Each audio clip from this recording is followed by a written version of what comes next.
আসো আমরা একটু ইসলাম খুঁজে দেখি।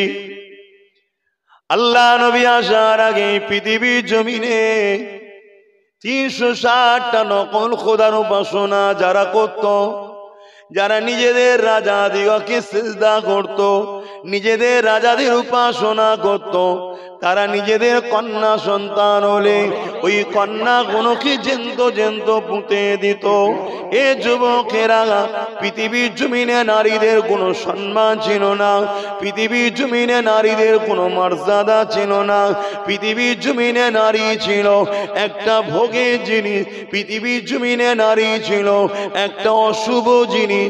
এই জন্যে তারা নারীদেরকে হত্যা করত, নারীদেরকে জ্যান্ত পুঁতে দিত, নারীদেরকে বাজারে নিলামে তুলত, কেনা বেচা হতো। ধনীরা খরিদ করে নিয়ে গিয়ে ওই নারীদের ইজ্জত লুটত, ওই নারীর দেহকে শোষণ করত। যদি কন্যা সন্তান হতো, ওই নারীকে এবং তার কন্যাকে উভয়কে হত্যা করে দিত। পুত্র সন্তান হলে সন্তানকে নিয়ে ওই নারীকে হত্যা করে দিত। এই ছিল পৃথিবীর চরিত্র। আল্লাহ নবী দুনিয়া জমিনে এসে তিনি এমন করে বলতে লাগলে, এ দুনিয়ার মানুষেরা, নারীদেরকে তোমরা হত্যা করো না, নারীদেরকে তোমরা মেরে দিও না, নারীদেরকে জ্যান্ত পুঁতে দিও না। তারা বলতে লাগলো, এ আব্দুল্লাহর বেটা মুহাম্মদ, নারী হলো অশুভ। আল্লাহ নবী বললেন, না, এটা তোমাদের কুসংস্কার, এটা তোমাদের ভুল ধারণা।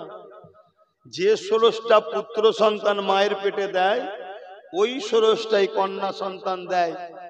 যদি নারী না থাকে তা পৃথিবীতে সন্তান হবে কি করে, মানুষ জাতি হবে কি করে? আল্লাহ নবী তাদের বুঝাচ্ছে।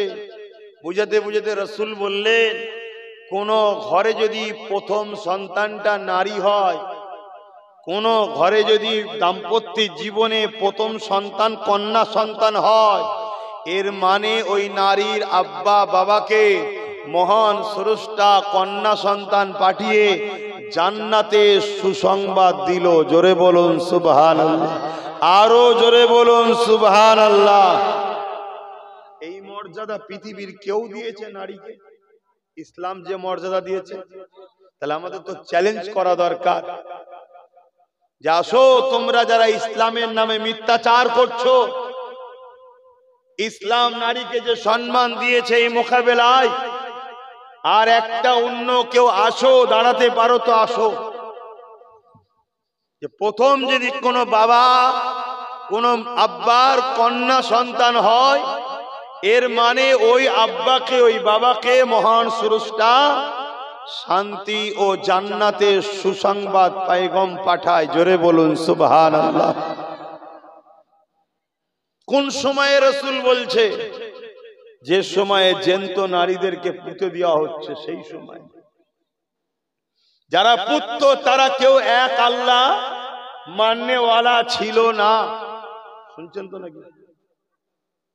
আজকেও যারা নারীদেরকে অসভ্যতা, বর্বরতা, নারীদের উপরে জুলুম করছে, এরা কখনো মহান স্রষ্টার মাননেওয়ালা লোক হতে পারে না। খেয়াল করে দেখো। কেননা আল্লাহ নবী জানিয়ে দিলেন, আল জান্নাতু তাতাকামুল উম্মাহাত। এ দুনিয়া মানুষেরা, নারীদের মর্যাদা ইসলাম কতটা দিয়েছে, যে জান্নাতে যাবার জন্য সবাই অপেক্ষায় রয়েছে, যে জান্নাতে যাবার আশায় সবাই ছটফট করছে, যে জান্নাতে তামান্না সবার রয়েছে।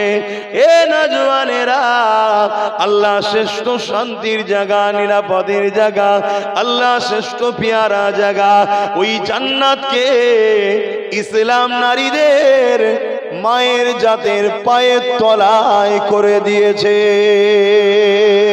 আল জান্নাতু তাহতা আকদামুল উম্মাহাত। প্রতিটা ছেলেদের জান্নাত হলো তার মায়ের পায়ের তলায়।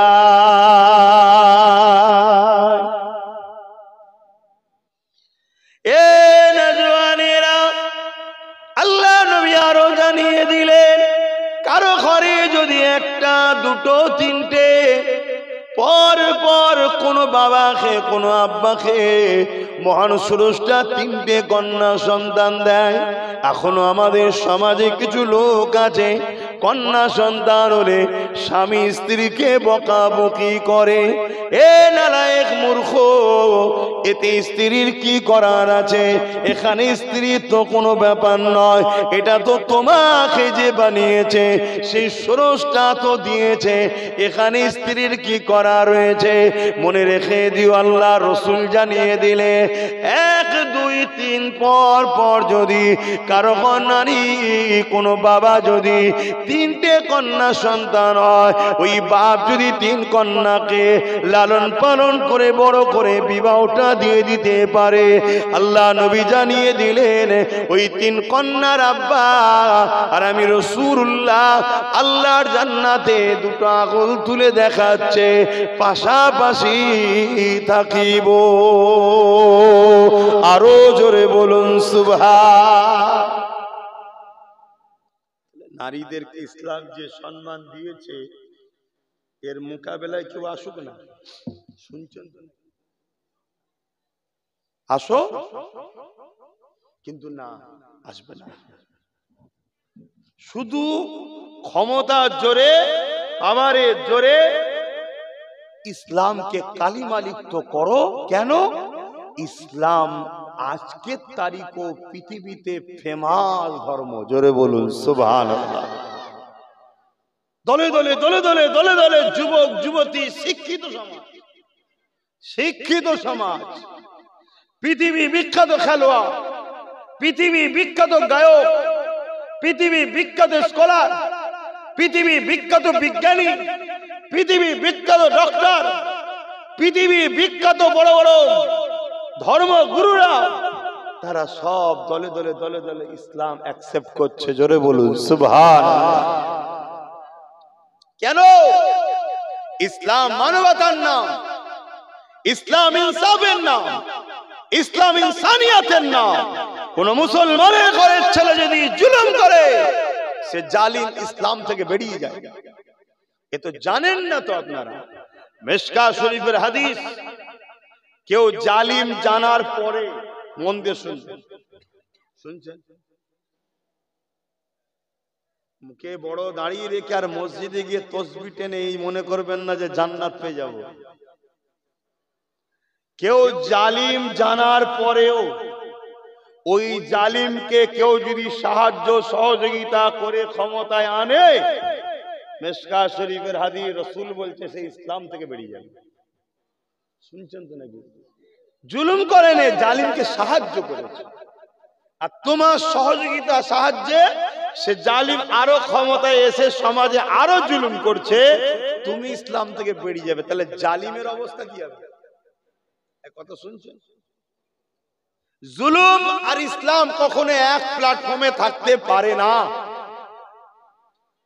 পানি আর তেল কখনো এক জায়গায় হতে পারে কি? বলুন। এর থেকেও অসম্ভব সত্য আর মিথ্যা এক জায়গায় থাকতে পারে না। রেপ আর ইসলাম এক জায়গায় থাকতে পারে না। জুলুম আর ইসলাম এক জায়গায় থাকতে পারে না। অত্যাচার আর ইসলাম এক জায়গায় থাকতে পারে না। খুন আর ইসলাম এক জায়গায় থাকতে পারে না।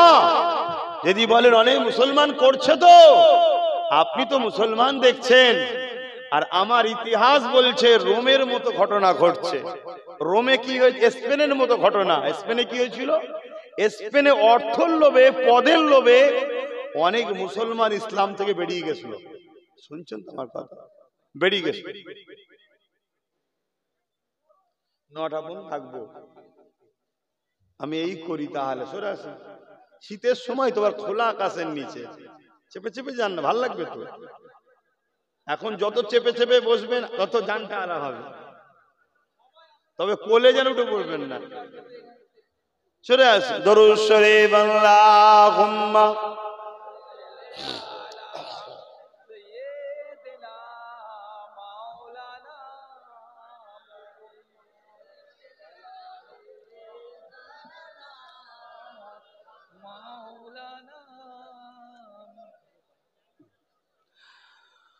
आने वालों ए तो बताओ शहर मदीना कैसा है,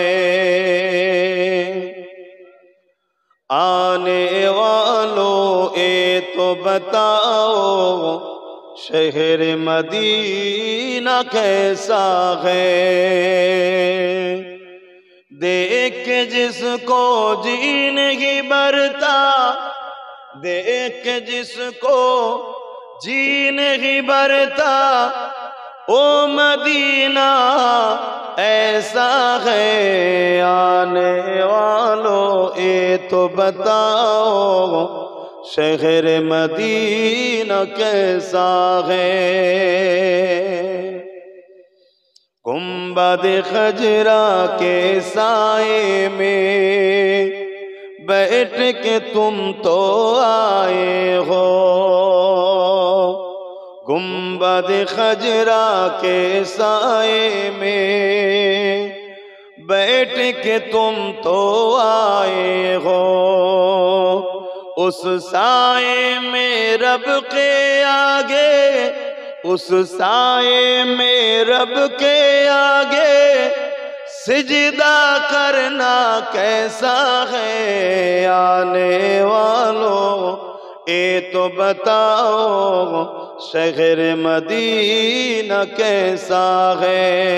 देख के जिसको जी नहीं भरता, देख के जिसको जी नहीं भरता, ओ मदीना ऐसा है। आने वालों ये तो बताओ शहर मदीना कैसा है। अल्लाहुम्मा सल्ली अला।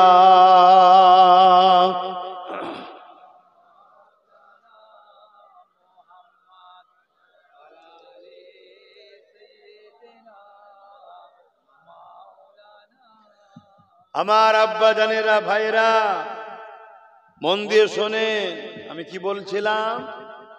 কেউ জুলুম করে জালিম জানার পরও আপনি যদি তাকে সাপোর্ট করেন, সাথ দেন, আপনি ইসলাম থেকে বেরিয়ে যান।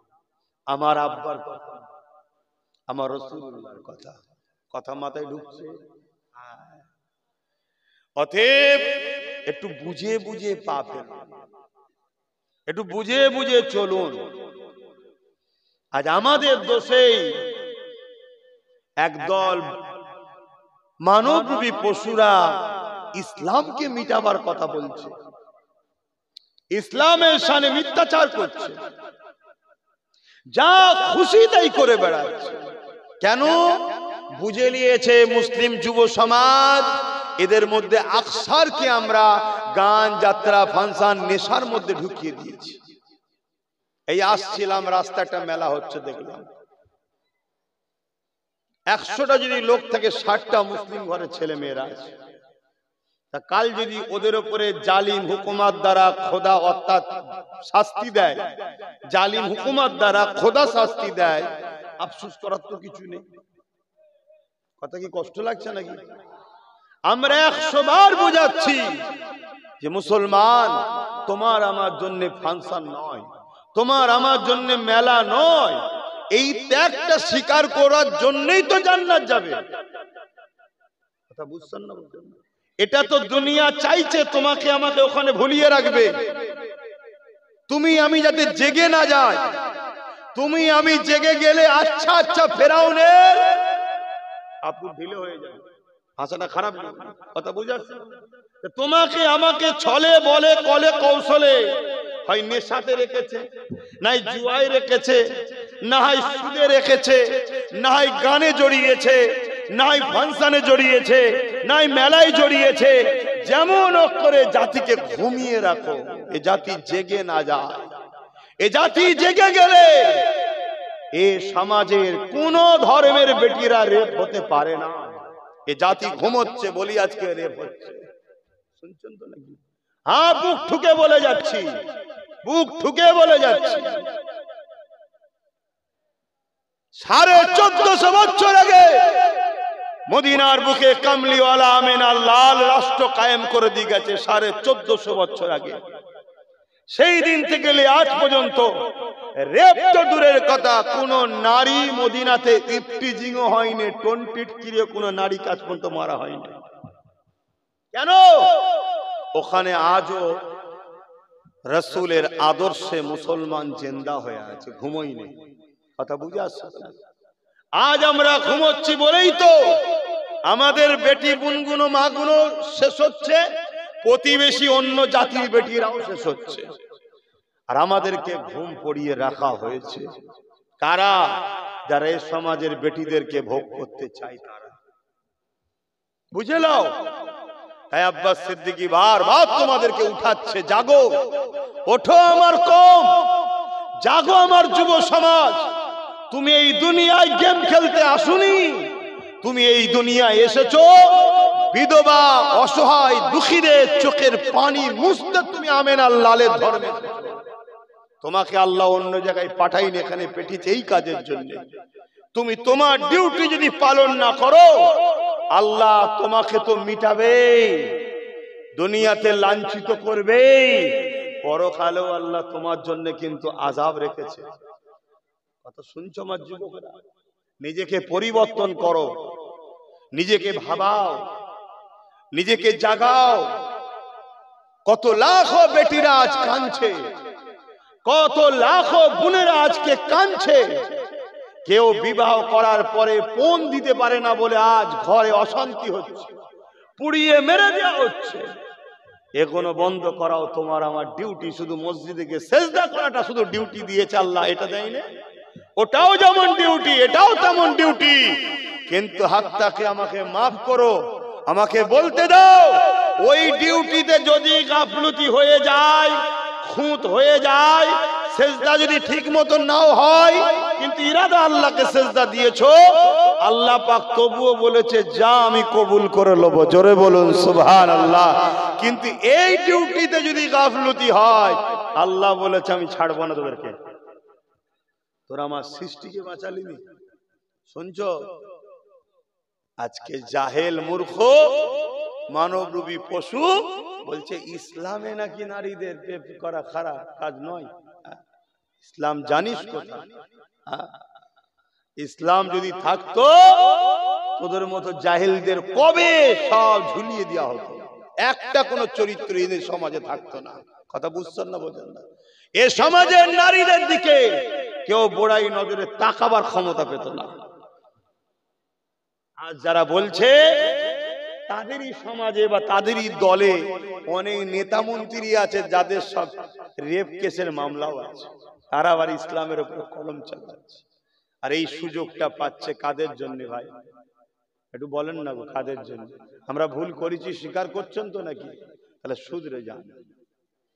যে পাওয়ার নিয়ে ও আমাদের উপর আঘাত দিচ্ছে, ওই পাওয়ার আমাদেরকে দখল করতে হবে, ওই পাওয়ারে ওদেরকে সাইজ করতে হবে, না হবে না।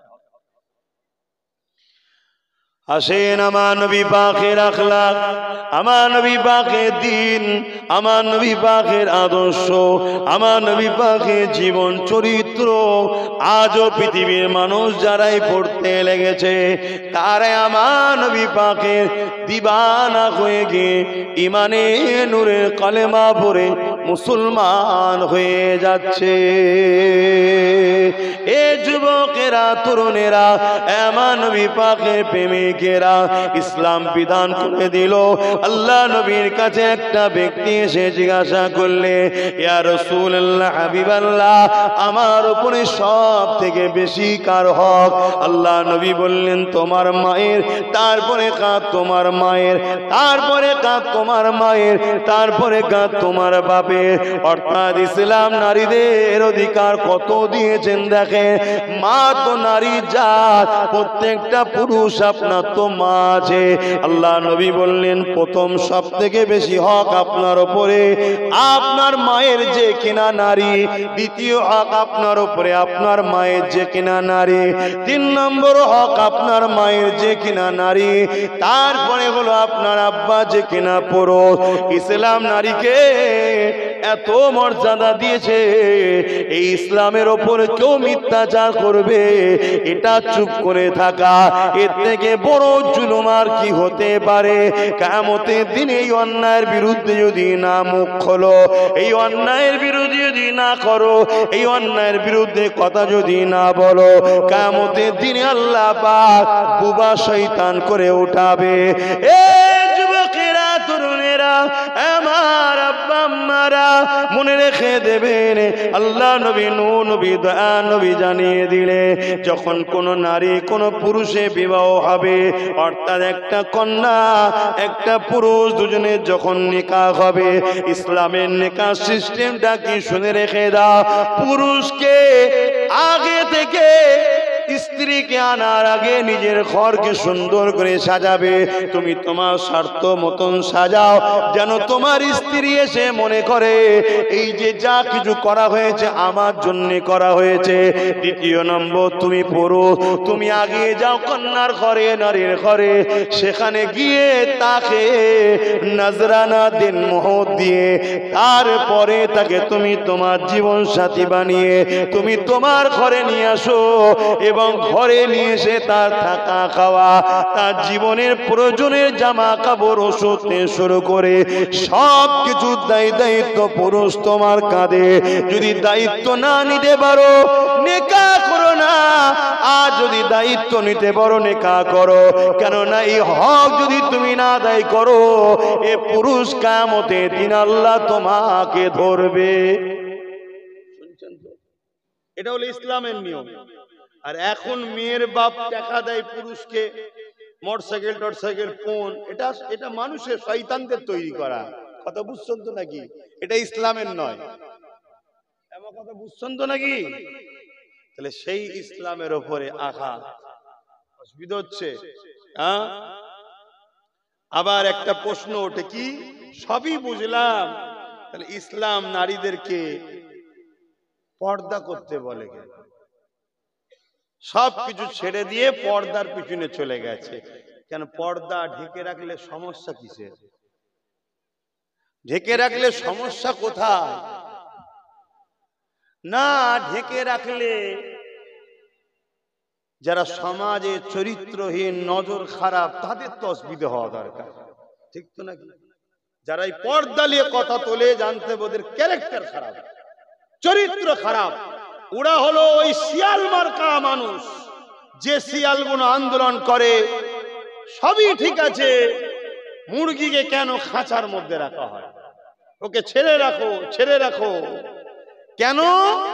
খাঁচার মধ্যে থাকলে শিয়ালকে শুকিয়ে থাকতে হয়, খাওয়া জোটে না, ছেড়ে রাখলে ধরে ধরে খাবে।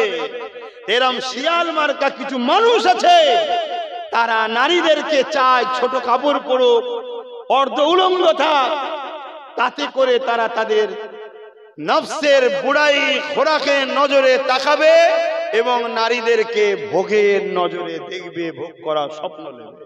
কথা বুঝে আসছে না? কিন্তু ইসলাম নারীদেরকে তো বোরখা দিয়ে, পর্দা দিয়ে, হিজাব দিয়ে নারীর মূল্য বুঝিয়েছে। জোরে বলুন সুবহানাল্লাহ। যে জিনিস যত দামি হয় সে জিনিস তত প্যাকিং ভালো হয়, যে জিনিস যত দামি হয় তার নিরাপত্তাও তত হয়, যে জিনিস যত সূক্ষ্ম হয় তার চতুর্দিকের গার্ড প্যাকিংটাও তত ভালো হয়, তাই তো নাকি? যে জিনিস যত দামি হয় তাকে তত দামি জায়গায় রাখা হয়, যে জিনিস যত দামি হয় তার সিকিউরিটি তত দামি হয়, যে জিনিস যত দামি হয় তাকে রাখা হয় তেমন সিকিউরিটি জায়গাতেও রাখা হয়, ঠিক না বেঠিক? অতএব ইসলাম নারীকে হিরে টুকরোর মর্যাদা দিয়েছে, হিরে বানিয়েছে, আর পুরুষকে রাস্তার পাথর বানিয়ে দিয়েছে। আমাদের মন খারাপ নাকি? আরে আমার মায়ের দাম বেড়েছে, আমার গর্ব হওয়া দরকার, ঠিক না বেঠিক? রাস্তার পাথর পড়ে থাকলে চুরি হওয়ার ব্যাপার নেই, কিন্তু হিরে যদি সামান্য ছোট হয় ওটা চুরি হয়ে যাওয়ার ব্যাপার। হিরেকে রাখতে হয় কোথায়? আলমারির ভেতরে, লকারের ভেতরে, মখমলের কাপড় জড়িয়ে আলমারি খুললেই মনে হয় একবার দেখি ঠিক আছে কিনা, কি? আর ছিঁড়া নোটগুলো পড়ে থাকে ব্যান্ডিল ব্যান্ডিল, ওর দিকে তাকাবার সময় থাকে না, ও দুটো যাই জাগে যাক। কিন্তু হিরে বারবার তার দিকে টার্গেট। এ আমার মায়ের জাত, বোঝেন বোঝেন, ইসলাম আপনাকে ঢেকে রেখে মূল্য বুঝিয়েছে যে তোমরা নারী, তোমরা হলে হিরে। জোরে বলুন সুবহানাল্লাহ। তোমাকে আমি দামি জিনিস বানিয়েছি, তুমি নিরাপদে থাকো, সেফটি থাকো, ঢেকে থাকো। কেন? তোমার মূল্য অনেক বেশি। আর পুরুষ ও রাস্তার পাথরের নাই, ও পরে থাকলো, বস্তা বস্তা পরে থাকলো, কেউ টাকাবে না। কথা বুঝে আসছে? তাহলে সেই মায়ের জাতেদেরকে বোঝা দরকার। কিন্তু আজ আমার মায়েদের মধ্যে অনেক মা আছে নিজেদের মূল্য নিজেরাই কমিয়ে দিচ্ছে। কি কমাচ্ছে না কমায় না? আজকে চলে যাও আরব দুনিয়ায়, যে দুনিয়ায় কোন নারীর পায়ের পাতা দেখা যায় না, সেই আরব দুনিয়ায় যখন একটা নারীর বিবাহ হয়, সেই নারীর নজরানা দেনমোহর হলো 1 কোটি টাকা। কত? 1 কোটি টাকা পুরুষকে দিতে হবে, তারপরে বিয়ে হবে। শুনছেন তো নাকি? আর আমার দেশে বা আমাদের সমাজে বলবেন তো কেন? আমরা নিজেদের মূল্য নিজেরা নষ্ট করেছি, নিজেদের মূল্য নিজেরাই নষ্ট করে ফেলেছি। তাদের পায়ের পাতাটাও কেউ দেখেনি, তারা নিজেদের মূল্যকে রেখে দিয়েছে, তাই তাদের মূল্য আল্লাহ মিলাচ্ছে। ভাবো, আসেন ইসলামকে জানি, ইসলামকে বুঝি, ইসলাম মেনে জীবন গড়ি, তবেই কামিয়াব হব। পাশাপাশি আমার ইসলামের ওপরে কেউ জুলুম করলে, কেউ আঘাত দিলে, অযথা মিথ্যাচার করলে, তার বিরুদ্ধে আমাদেরকে সংগঠিতভাবে তাকে জবাব দিবা, এটাও দায়িত্ব রয়েছে। এ যুবকেরা, ইসলাম জুলুম কখনো করেনি, কিন্তু কেউ যদি ইসলামের উপরে আঘাত দিয়েছে, ইসলাম তাকে ডিফেন্স করতে বলেছে। যেমন বদরের জমিনে ঘটেছিল। বদরের জমিনে আমার রাসূল পাক সাল্লাল্লাহু আলাইহি ওয়াসাল্লাম মক্কা জমিন থেকে হিজরত করে ইয়াসরিব মদিনার জমিনে চলে গেল। মদিনায় সাহাবা হুজুরদিগকে নিয়ে আল্লাহ নবী বড় আনন্দেতে, বড় শান্তিতে সেখানে নবী আমার দ্বীনের প্রচার করতে লেগেছে। কিন্তু মক্কা জালি সন্ত্রাস আবু জেহেল উতবা সাইবা তাদের সহ্য হলো না। তারা 1000-এর উপরে সৈন্য নিয়ে মদিনার উপরে হামলা করবে বলে এগিয়ে গেল। এ যুবকেরা, এই খবরটা আমার নবী পাক যখন পেয়ে গেলেন, আল্লাহ নবী সাহাবা হুজুরদিগকে বললে, বাবা সাহাবারা, মদিনার উপরে আবু জেহেল 1000 লোক নিয়ে আসছে, হামলা করবে। ওকে মদিনায় আসার আগে তাকে রাস্তায় রুখতে হবে, তার সঙ্গে আমরা কথা বলবো, তার সঙ্গে আমরা সুলহ করব।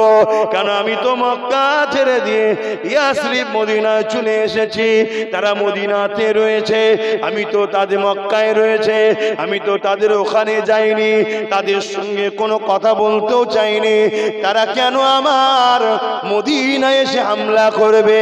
এই ব্যাপারে তাদের সঙ্গে একটা আলোচনা আমরা করব, চলো। কিন্তু মদিনায় যদি ঢুকে পড়ে, আলোচনা তারা না করে হয়তো হামলা করে দিতে পারে। যে হামলাতে মদিনার মুরব্বীরা, মদিনার নারীরা, মদিনার বাচ্চাদের উপরও হামলা করতে পারে। কেন? যারা জালিম হয় তাদের কাছে কোনো দয়া ময়া বলে কিছু নাই। জালিমদের একটাই জিনিস, ক্ষমতার জন্য নিজের পরিবারকেও হত্যা করতে পিছপা হয় না। ইতিহাসে এমন পাওয়া যায় না? যায় না? কথা বলছেন না কেন? ঠান্ডায় পুরো জড়ো হয়ে গেল, নতুন ঠান্ডা পড়ছে বলে। জালিম যারা হয় তাদের কাছে শিশু বাচ্চা বলে কিছু নেই। যেমন এই পশ্চিম বাংলায় 2021-এ ভোটের গণনার পর জালিমরা, এই রাজ্য সরকারের লোকেরা অনেকের ঘর বাড়ি ভাঙচুর করেছে না করেন? এটা আওয়াজ দেব, করেছে না করেন? এরা জালিম, এদেরকে সাপোর্ট করা চলবে না, হারাম। কথা বুঝে আসছে? জালিমরা। এমনকি দক্ষিণ 24 পরগনায় বেশ কিছু কিছু বিধানসভাতে রোজার মাস ছিল, মনে পড়ছে তো, ইফতার পর্যন্ত ফেলে দিয়েছে। বাচ্চা ছেলেদেরকে পর্যন্ত আঘাত করেছে, কল তুলে চলে গেছে, ইফতারের যে পানি, এই পানিটা পর্যন্ত খেতে দেয় না। এরা জালিম। কেন? তার বাড়ির কেউ হয়তো জালিমকে ভোট না দিয়ে অন্যদিকে দিয়েছিল, তাই জুলুম করেছে। কথা শুনছে? এইভাবে অত্যাচার করছে। তো এটা জালিমদের অভ্যাস, এটা নতুন নয়। এরা আগামী দিন আরো করবে, এরা আগামী দিন আরো করবে। কখন করবে? যখন এদেরকে আমরা ছেড়ে দেব। প্রথম ছোট কুড়ি বেরোয়, এই গাছটা আস্তে আস্তে বড় হয় না, হয় না? কথা বলো, বড় হয়। যখন আপনি ছেড়ে দেবেন, এর পাপাচার বাড়বে। আর একে যদি এক্ষুনি নির্মূল করে দেওয়া হয়, তাহলে জালিমের জুলুম খতম হয়ে গেল। আর আল্লাহর সৃষ্টিকে যে জালিমদের হাত থেকে বাঁচায়, এর থেকে বড় জিহাদ আর কি হতে পারে? জোরে বলুন সুবহানাল্লাহ। আমার নবীর মিশন তো এটাই ছিল। আমার নবী শুধু নয়, যত নবীরা এসেছে মিশন কি ছিল? জালিমদের হাত থেকে আল্লাহর সৃষ্টিকে বাঁচানো। জোরে বলুন সুবহানাল্লাহ। বদরে তো এটাই হয়েছে, খাইবারে তো এটাই হয়েছে, হুনাইনে এটাই হয়েছে, উহুদে এটাই হয়েছে। কিন্তু আজ আমাদের যুবকরা ঘাবড়ে যাচ্ছে। আমাদের যুবকরা বলছে কি হবে ভাইজান, ওদের হাতে বোম আছে, ওদের হাতে বন্দুক আছে, ওদের হাতে মেশিন আছে, ওদের হাতে এই আছে। আরে ওটা কি হাতে দেখছি? বদরে জালিমদের হাতেই অস্ত্র ছিল। বদরে অস্ত্র কাদের হাতে ছিল? আরে কথা বলছে না তো। কিন্তু বিজয়টা কাদের হয়েছে? ঘাবড়াচ্ছ, ঘাবড়াচ্ছ কেন? আর আল্লাহ যদি তোমাকে জালিমদের হাত থেকে মানুষ্য জাতিকে, ইনসাফকে, ইনসানিয়াতকে, ন্যায়কে, মানবতাকে, সত্যকে, গরিবকে উদ্ধার করার জন্য যদি আব্বাস সিদ্দিকীর এই লড়াইয়ে মরণ থাকে, এই মরণটা তো আমার জন্য নিয়ামত ওয়ালা মরণ হবে। জোরে বলুন সুবহানাল্লাহ। আমি মরবো না, মরবো না? কথা বলে বলতে লজ্জা লাগছে যে হুজুর মানুষ বলি কি করি? এটা তো চির সত্য। হুজুর তো কি হয়েছে, মরণ তো হবেই রে বাবা, ঠিক না বেটি? তাহলে এমনি ঘরে বিছানায় পড়ে মরা বা এমনি মরা, যাক সম্মরণই। আমি চাই ইমান হালে যে মরবে সেই কামিয়াবি। কিন্তু তারপরও ওই মরণটা কত সুন্দর, যে মরণের উদ্দেশ্য জুলুমের বিরুদ্ধে, অন্যায়ের বিরুদ্ধে, খুনের বিরুদ্ধে, নেশার বিরুদ্ধে, অত্যাচারের বিরুদ্ধে, মানবতার পক্ষে, ইনসাফের পক্ষে, এতিমের পক্ষে, বিধবার পক্ষে, মজলুমের পক্ষে, ন্যায়ের পক্ষে, সত্যের পক্ষে দাঁড়ানোর জন্য যে মরণটা হবে, ওই মরণটা তো আল্লাহর পক্ষ থেকে একটা নিয়ামত। জোরে বলুন সুবহানাল্লাহ। এই মরণটা কেমন? জান বেরোবার আগে জান্নাত দেখানো হয়। জোরে বলুন সুবহানাল্লাহ। মরণ তো সেই হবে। এবার কেউ যদি মনে করে যে আমি মনে হয় জুলুমের বিরুদ্ধে লড়লে এক সপ্তাহ আগে মরণ হতে পারে, আর না লড়লে মনে এক সপ্তাহ পরে হবে, এরকম নাকি? কথা বলছো না? অনেক হয়তো ভাবে যে এই ছেলেটা জন বয়সে মরে গেল, কি দরকার ছিল অন্যায়ের বিরুদ্ধে বলার, না হয়তো বাঁচতো। এরকম কেউ মনে করেন নাকি? এটা কুফরি, এটা আল্লাহর বিধানকে অস্বীকার করা, ঈমান চলে যাবে। শুনছেন না? শুনছেন না? হ্যাঁ, একটা দলের ব্যক্তির নাম বলি, একটু শোনেন। নাম হচ্ছে হযরতে খালিদ বিন ওলীদ। নাম শুনেছেন? হ্যাঁ, মাশাআল্লাহ, আলহামদুলিল্লাহ। ইনাদের নাম শুনুন, চোরেদের নাম জেনে লাভ নেই। ইনাদের নাম জানুন, ইনাদের নামটা বললেও আল্লাহ খুশি হয়। বলুন সুবহানাল্লাহ। হযরতে খালিদ বিন ওলীদ প্রথমে কিন্তু নবীর বিরুদ্ধে ছিল, ইসলামের বিরুদ্ধে ছিল, কুফরি দিকে ছিল। উহুদের যুদ্ধের ময়দানে আমার রাসূলের একটা হিকমা দেখে, একটা প্ল্যান দেখে এই খালিদ বিন ওলীদের মধ্যে একটা হালচাল শুরু হয়।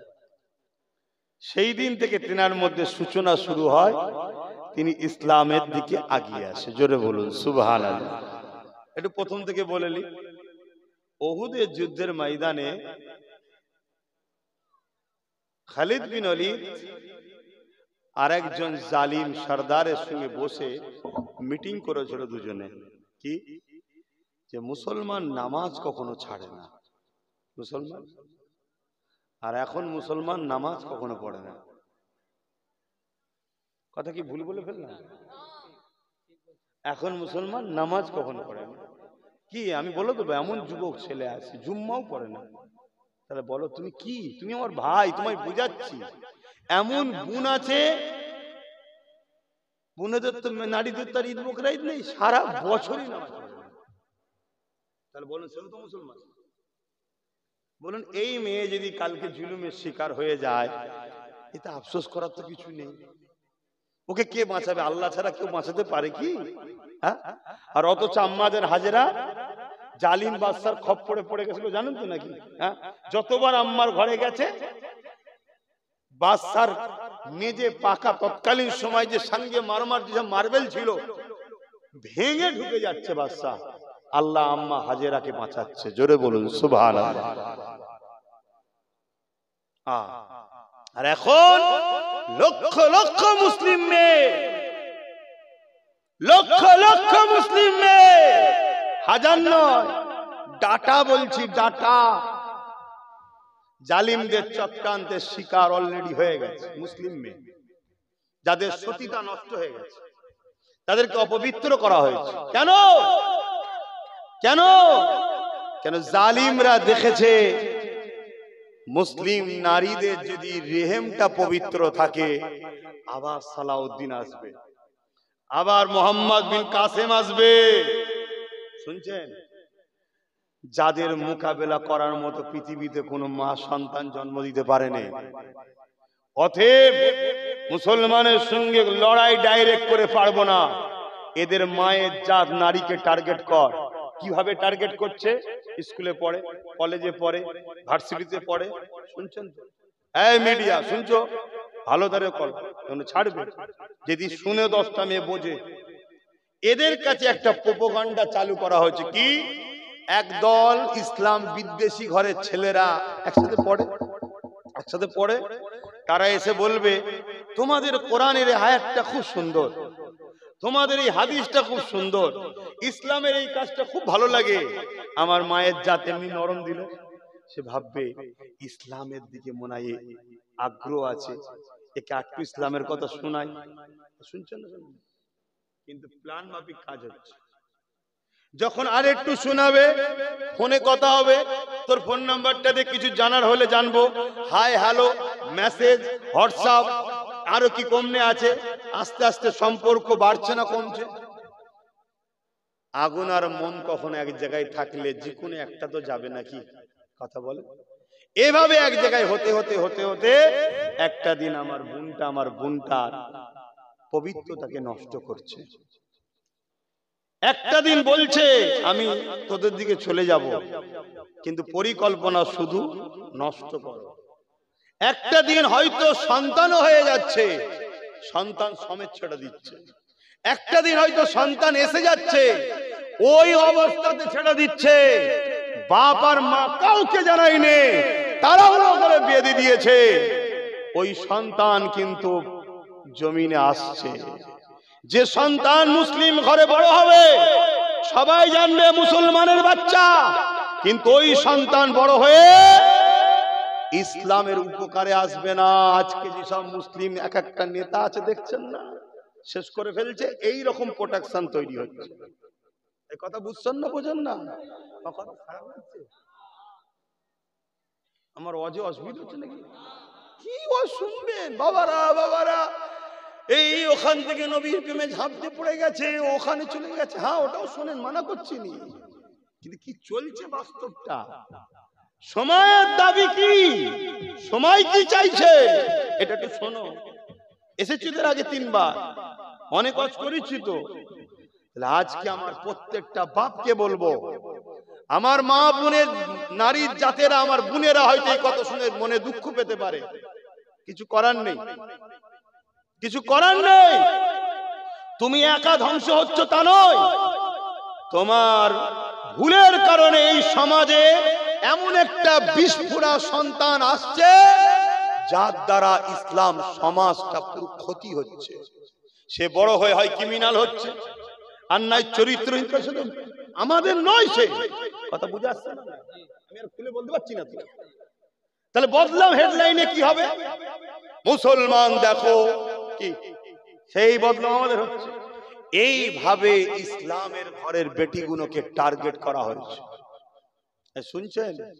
তাই আমি প্রত্যেকটা বাপকে বলবো, পড়াও, পড়াতে হবে, পড়াতে আমি নিষেধ করছি না, সাথে করে নিয়ে যাও, সাথে করে নিয়ে আসো, ফোন দাও ছোট ডিব্বা, শুধু খোঁজ লিবার, মা কোথায়, তুই কোথায়, যাবো এক্ষুনি। এই শুনছেন না? শোনেন না? এটা আমার বোনেরা কষ্ট পেলেও পেতে পারে, কিন্তু জাহান্নামের হাত থেকে বাঁচাবার রাস্তা দেখাচ্ছি বোনগুলো। শুনছেন না? শোনেন না? আর যখন তখন তার ফোনকে 2 দিন 3 দিনের জন্য নিয়ে নাও, কোথা থেকে ফোন আসছে, কি ব্যাপার দেখো। একটা পুরুষের গায়ে পুরো ছিঁড়া জামার মতো যদি দাগ লেগে যায়, কিচ্ছু যায় আসে না, ও নিজে পাপী, সমাজের কোনো ক্ষতি হবে না। আপনার মুখে চুনকালি কিছুক্ষণ লাগলেও লোক ভুলে যাবে।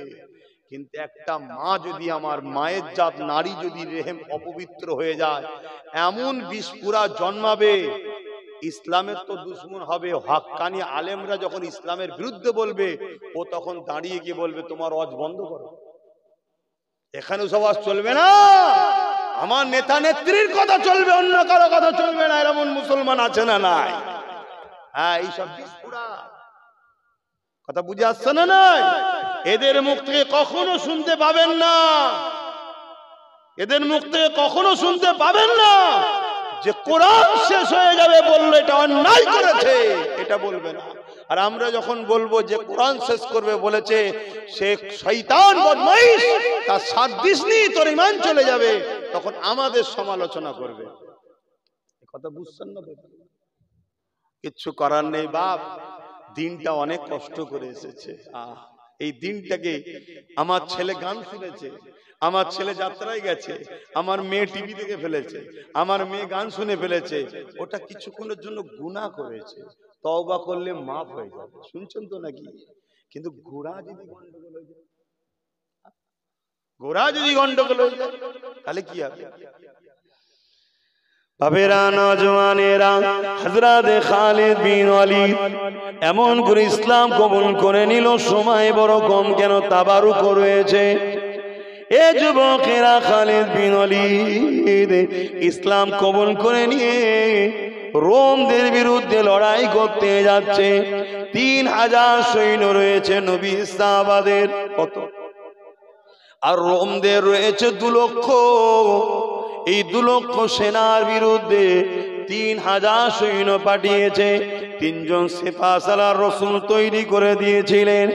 3 জন শহীদ হয়ে যাবার পর হযরত খালিদ বিন ওয়ালিদ ইসলামের ঝান্ডাকে হাতে তুলে নিয়ে হুজুর আমার জালিমের বিরুদ্ধে লড়াই করতে লেগেছে।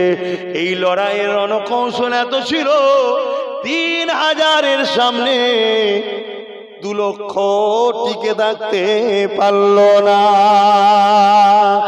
এ নওজওয়ানে খালিদ বিন ওয়ালিদ জীবনে 120 থেকে 25টা লড়াই করেছিল। গরিবের পক্ষে, ইনসাফের পক্ষে, মানবতার পক্ষে, মজলুমের পক্ষে, অসহায়ের পক্ষে, সত্যের পক্ষে।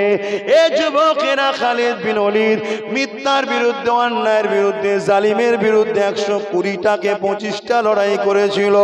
প্রতিটা লড়াইয়ে খালিদ বিন ওয়ালিদের নেতৃত্বে আল্লাহ পাক বিজয় দিয়ে দিয়েছিলেন। এই খালিদ বিন ওয়ালিদ একদিন বিছানাতে শুয়ে আছে, ইন্তেকালের সময় ঘনিয়ে এসেছে। খালিদ বিন ওয়ালিদ চোখ ভরা পানি নিয়ে কাঁদে, আর স্ত্রী পাশে বসে রয়েছে। কি কষ্ট হচ্ছে আপনার, কেন কাঁদছেন? খালিদ বিন ওয়ালিদ বলছে, আমি চলে যাব, আমার যাবার সময় হয়ে এসেছে, আমি এজন্য কাঁদছি। আমি 120 থেকে 25টা লড়াই করেছি, প্রতিটা লড়াইয়ে যাবার সময়ে আল্লাহর কাছে দোয়া করতাম, আল্লাহ আমি যেন হকের জন্য লড়তে লড়তে শহীদ হয়ে যায়, আমি যেন মানবতার জন্য লড়তে লড়তে শহীদ হয়ে যায়, আমি যেন ইনসাফের জন্য লড়তে লড়তে শহীদ হয়ে যায়। হে আল্লাহ, আপনার জন্য, আপনার হাবিবের জন্য, দ্বীনের জন্য লড়তে লড়তে জালিমদের আঘাতে আমি যেন শহীদ হয়ে যায়।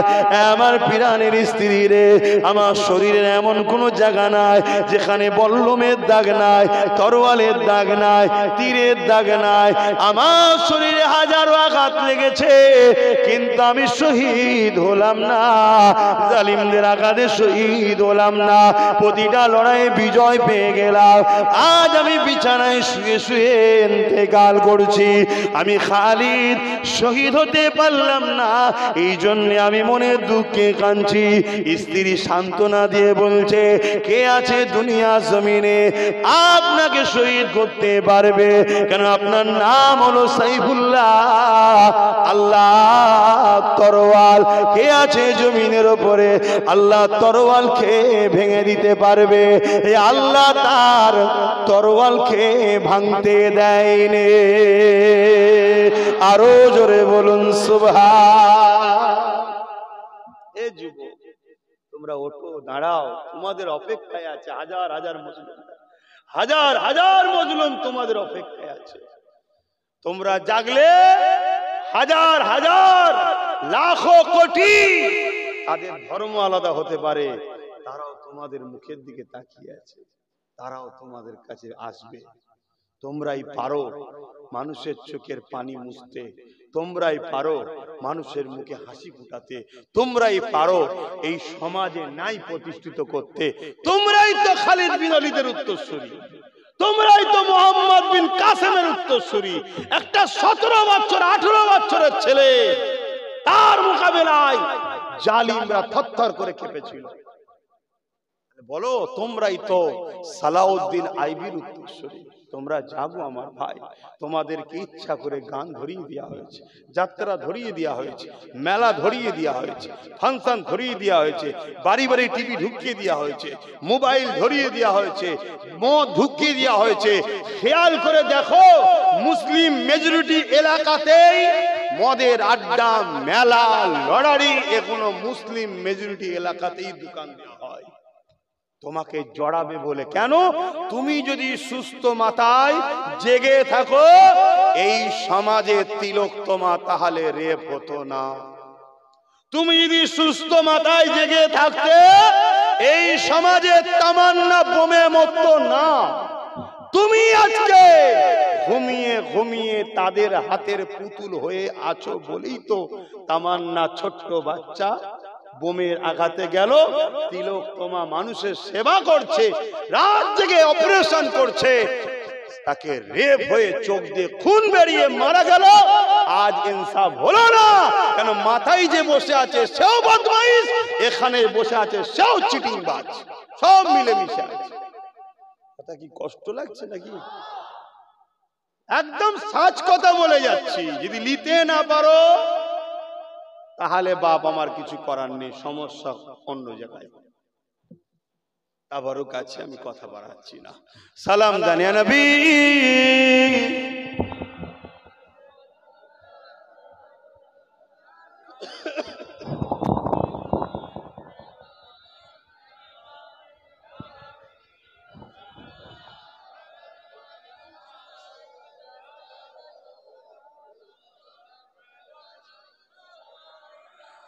পড়িল আল্লাহ আরো বাণী, পোহালো দুঃখে রজনী, হইল জগৎ অনুরানী, আমিনার অনির্মণি, ইয়া নবী সালাম, ইয়া রাসূল, ইয়া হাবিব,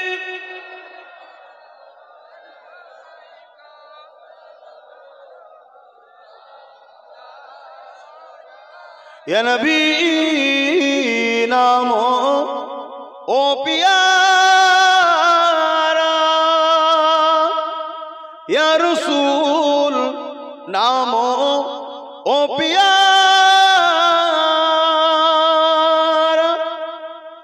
আরশ पर हक ने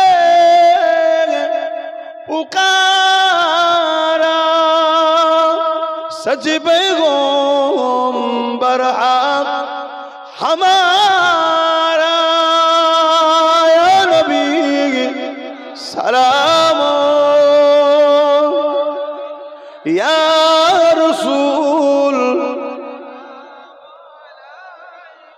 या हबीब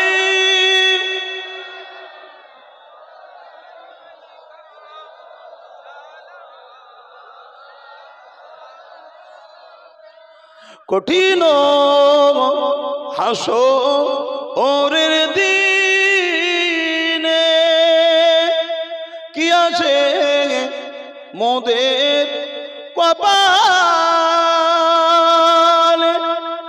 গুনাহগার উম্মাহ আত আপনার লইবেন সঙ্গে মাহশরে নবী সালাম ইয়া রাসূল ইয়া হাবিব সালাওয়াতুল্লাহ সকলে বসুন বালাগাল আমার মাফিজুল মন্ডল ভাই কে আছেন? কে আছেন? মাফিজুল মন্ডল ভাই এই গ্রামে বাড়ি, মসজিদের পিছনে। কই যান, ঘরে যান। সকলে বিসমিল্লাহ শরীফের সঙ্গে দরুদ শরীফ সূরা ফাতিহা ইখলাস শরীফ পড়ুন, দোয়া চাওয়া হবে। আমি আবার বলে যাচ্ছি, আমার ফটোগুলো খুলে নেবে। আর ঈদের এর পরে ঈদেও করবে না, আমার ফটো করো কেন? ধর্মকে ধর্মের জায়গায় রাখো। হ্যাঁ, আইএসএফ দল আমি প্রতিষ্ঠিত করেছি, স্বীকার করছি। হারাম কিছু করিনি, যখন কোনো মায়ের লালের কথা চলবে না। কেন করেছি?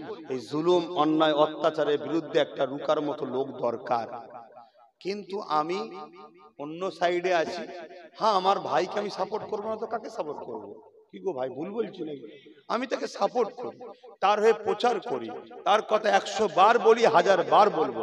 যার ভালো লাগবে মিশবে, যার ভালো লাগবে না মিশবে না। কিন্তু সে একটা জনপ্রতিনিধি, তারটা ঠিক আছে। আমি অন্য লাইনে, অন্য জগতে, আমারটা দেওয়া উচিত হয় না। কথা বুঝে আসছে? এটা বুঝালাম, ভুল হতে পারে মানুষের, নেক্সটে যেন না হয়। সম্পর্ক রাখলে রাখার চেষ্টা করো, রাখবো, কেন রাখবো না? দোয়া চাওয়ার আগে ছোট্ট করে শুধু এসআইআর নিয়ে দুটো কথা বলে যাব।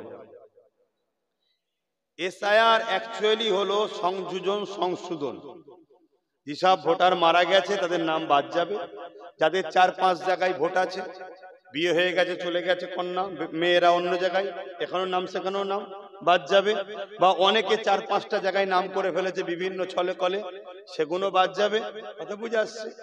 এবং নতুন কেউ ভোটার, তার নাম উঠবে। এটা হলো অরিজিনাল এসআইআর। এর আগে 8 বার হয়েছে। যদি এটা হয়, ভয় খাবার কিছু নেই, টেনশনের কিছু নেই। কিন্তু এসআইআর এর নামে রাজনীতির পাওয়ারকে যদি অপব্যয় করা হয়, অপপ্রচার করা হয়, অপপ্রচার করা হয়, রাজনীতির পাওয়ারকে কাজে লাগিয়ে গরিব, দুঃখী, অসহায় মানুষদেরকে যদি বঞ্চিত করা হয়, তাহলে এটা জুলুম, এটা সংবিধান বিরোধী। তাকে ঘৃণা করতে হবে, ধিক্কার জানাতে হবে, সেই এসআইআর কে ব্যান্ড করার জন্য লড়তে হবে। কথা বুঝে আসছে? কিন্তু মনে রাখবেন, কেউ বলছে মুসলমানের নাম বাদ যাবে, কেউ বলছে অমুসলিমের নাম বাদ যাবে। আমি মনে করি গরিবরা বিপদে পড়বে। কথা কিছু বুঝে আসছে? আমি হিন্দু মুসলমান করতে কেন আসিনি, গরিবরা বিপদে পড়বে। তাই গরিবদেরকে বলবো, সংগঠিত হও, ঐক্য হও। হ্যাঁ, বিগত দিন জানি আমার অনেক ভাইয়েরা কেন্দ্র সরকারকে নিয়ে মজা করেছিল। কেন্দ্র সরকার বলেছিল মুসলমানদের তাড়িয়ে দেবো, মজা নিয়েছিল, অনেক কিছু করেছিল। অনেকে ধারণা ছিল মুসলমান চলে গেলে এই ঘরটা আমার হয়ে যাবে, এই দোকানটা আমার হয়ে যাবে। কথা বুঝে আসছে তো নাকি? যারা এই নাচানাচি করেছিল, সমীক্ষা বলছে তাদের নামই বেশি বাদ যাচ্ছে। এর জন্য আনন্দ কিন্তু আমরা নয়, এর জন্য আমরা খুশি নয়। কেন? কেউ ভুল করেছে বলে আমিও তার সাথে তাল মিলাবো, এটাই তো পার্থক্য। কথা বুঝে আসছে না? কিন্তু আমি বলছি গরিবরা বিপদে পড়বে, সে গরিব মুসলিম হোক আর গরিব অমুসলিম হোক, তার কি ধর্ম পরিচয় তার কাছে রাখো, আমার ধর্ম পরিচয় আমার কাছে থাকুক। দিনের শেষে আমরা ভারতীয় মানুষ, বিপদে পড়ছি, এক হোক। যদি এসআইআর কে এসআইআর এর সিস্টেমে হয়, সংশোধন উচিত হবে সমস্ত নাগরিকদের সহযোগিতা করা। কিন্তু এসআইআর এর নামে যদি মানুষকে ঠকানো হয়, পক্ষপাতিত্ব করা হয়, এগুলো আমার রাখবো বাকিগুলো রাখবো না, তাহলে এটা সংবিধান বিরোধী। সংবিধানের বিরুদ্ধে যে, তাকে কোনোভাবে মাফ করা যাবে না, তাকে দরকার হয় সংবিধানের দায়রায় তার বিরুদ্ধে লড়াই করতে হবে। কথা বুঝে আসছে তো ভাই? এটা হলো এবারে আপনার কাছে দুটো ফর্ম আসবে, এই ফর্ম দুটোকে ফিল আপ করতে হবে। এই ফর্ম দুটো ফিল আপ করার পর যিনি বিএলআরও আসবে, নিয়ম হচ্ছে আপনার ঘরে আসবে ফর্ম দিতে, আপনার ঘর থেকে ফর্ম নিয়ে যাবে। যদি এর বাইরে কোনো বিএলআরও কাজ করে, তার নাম, ফোন নাম্বার, ফটো আমাদের কাছে দিয়ে পাঠাবেন, তার বিরুদ্ধে আইনত ব্যবস্থা নেব। এটা হলো নিয়ম। ঘরে আসতে হবে, ঘর থেকে ফর্ম নিয়ে যেতে হবে, 3 বার আসতে হবে, এটা নিয়ম ঘোষণা হয়েছে। তো নির্বাচন কমিশন ঘোষণা করেছে, তার জন্য তুমি পয়সা পাবে। কথা বুঝে আসছে? কিন্তু এই যে ফর্ম দুটো দেবে, দুটো ফর্মকে ফিল আপ করবেন, করে যে বিএলআরও আসবে তাকে বলবেন আপনি আমার সামনে স্ট্যাম্প মারুন আর সই করুন। একটা ফর্মে স্ট্যাম্প মারবে, সই করবে, ওটা আমার হাতে দেন। এটাই স্ট্যাম্প মারুন, সই করুন, এটা আপনি নেন। এই যে দিচ্ছেন, এর একটা ফটো তুলে রাখবেন। বাইচান্স যদি কোন রকম ভাবে আপনাকে ফাঁসানো হয়, এই যে ডকুমেন্টস একটা আপনার কাছে রয়েছে আর এই যে ফটো দেওয়া হয়েছে, এইটা দ্বারা সেই ব্যক্তির নামে, অবশ্যই আমি তো আছি, কিন্তু আল্লাহ আমাকে একটাই লাঠি মিলিয়েছে, আরো মিললে আরো লড়াই করতাম। ওই নওশাদের দ্বারা আপনাদের হয়ে লড়াই করা হবে। প্রয়োজন হয় সুপ্রিম কোর্ট যেতে হয়, সুপ্রিম কোর্টও যাওয়া হবে, ঘাবড়াবার কিচ্ছু নেই। কথা বুঝে আসছে? একটা আছে, একটা গেলে লড়ছি, 50টা থাকলে 50 জায়গায় লড়তাম। তো যাই হোক, লড়াই হবে। এবং কান টানলে মাথা আসে, ওকে ধরে টানলে কোন নেতা কি করেছে, কোন অফিসার কি করেছে, সব বেরোবে। কথা বুঝে আসছে? শেষ কথা, এসআইআর পুরো দেশ জুড়ে নির্বাচন কমিশনার করছে 12টা রাজ্যে। এই 12টা রাজ্যে নির্বাচন কমিশনার করছে। নির্বাচন কমিশনারের সঙ্গে বিজেপির ভালো সম্পর্ক আছে, এটা কোনো সন্দেহ নাই। কথা বুঝে আসছে না? নাই। কিন্তু বাংলায় এসআইআর এ সম্পূর্ণ সহযোগিতা করছে রাজ্য সরকার। 90,000 অফিসার দিয়েছে। অফিসারদের টোটাল খরচ টরচ যে বাজেট হবে, শোনা যাচ্ছে 221 কোটি টাকা নাকি বাজেট করেছে। অতএব সম্পূর্ণ সহযোগিতা করছে। কিন্তু রাস্তায় দাঁড়িয়ে বলছে এসআর মানি না, এসআর মানি না, এসআর করতে দেবো না। শুনছেন তো নাকি? অতএব এরা দুজন মিলে পুরো দেশটাকে শেষ করতে চলেছে। এই হলো আমার কথা শেষ। বীজখানে একটু বলে দিলাম এসআইআর নিয়ে। অসুবিধা হলো কারো মাথায় ঢুকছে নাকি? ধর্মসভায় এসে বললেন, এটাও ধর্মের মধ্যেই পড়ছে। মানুষ যখন বিপদে পড়ে তাকে সঠিক রাস্তা দেখাবার নাম ইসলাম। কথা মাথায় ঢুকছে না? ঢোকে না? মানুষ যখন বিপদে পড়ে তাকে সঠিক রাস্তা দেখাবার নাম কি? ইসলাম। আপনি বোঝেন না, বুঝে নেন। এরপরও যদি সমালোচনা করে তাহলে কিছু করার নেই, সব ওদের হাতে, ওরা সব কিছু করতে পারে। না বানোয়ার তোলার ব্যাপার তো যাক, আসেন, ওসব ভেবে লাভ নেই। আমি সংক্ষেপ করছি, একটা দাওয়াত দিচ্ছি। এবছর একটা প্রোগ্রাম করার চিন্তা ভাবনা, 2 বছর করতে পারিনি, বছরে করব। 21শে অগ্রহায়ণ। 21শে অগ্রহায়ণ নলেজ সিটিতে যে প্রোগ্রাম হয়, ওটা আমার বাৎসরিক ডেট। কিন্তু আমি অনেক খরচ, তো প্রোগ্রাম করতে গেলে অনেক কিছু কাজ থাকে বলে করে উঠতে পারি না। এবছরে নিয়ত করেছি 21শে অগ্রহায়ণ প্রোগ্রামটা করব। কি বলছেন, যাবেন তো? এটা আল্লাহকে সাক্ষী রেখে বলেন, যাবেন তো? বলুন ইনশাআল্লাহ। সবাই যাবেন, খুশি হব। ওহ, কি ধুমে উঠল আবার। 21শে অগ্রহায়ণ যাবেন, সবাইকে দাওয়াত দিচ্ছি। আর গাড়িটা সেইভাবে ভাড়া করবেন, তাড়াহুড়ো করবেন না।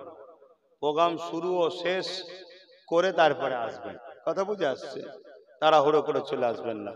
আপনারা যাবেন বলে আমি নতুন করে রাস্তা বা রিপেয়ারিং করলাম। কথা বুঝে আসছে? লরি বাস ছাড়া যা গাড়ি নিয়ে যাবেন সব মাঠে চলে যাবে।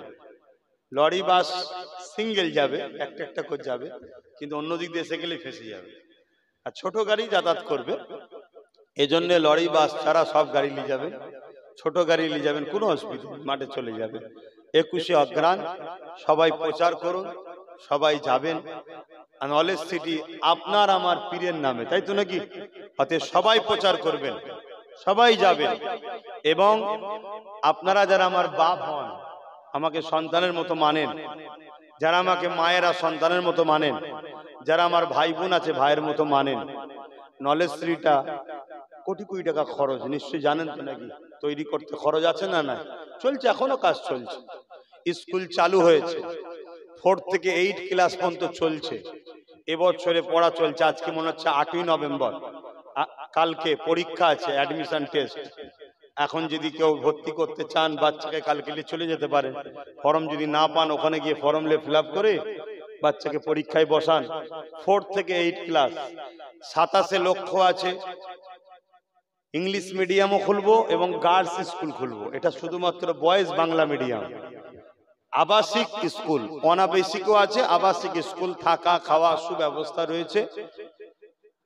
ABS model school. আপনাদের বাচ্চাকে যদি ভর্তি করতে চান যোগাযোগ করবেন, আসুন এবং 21 অজ্ঞান যাবেন। এই শিক্ষা প্রতিষ্ঠানকে গড়ে তোলার জন্য সবাইকে আহ্বান জানাচ্ছি, ভর্তি করুন।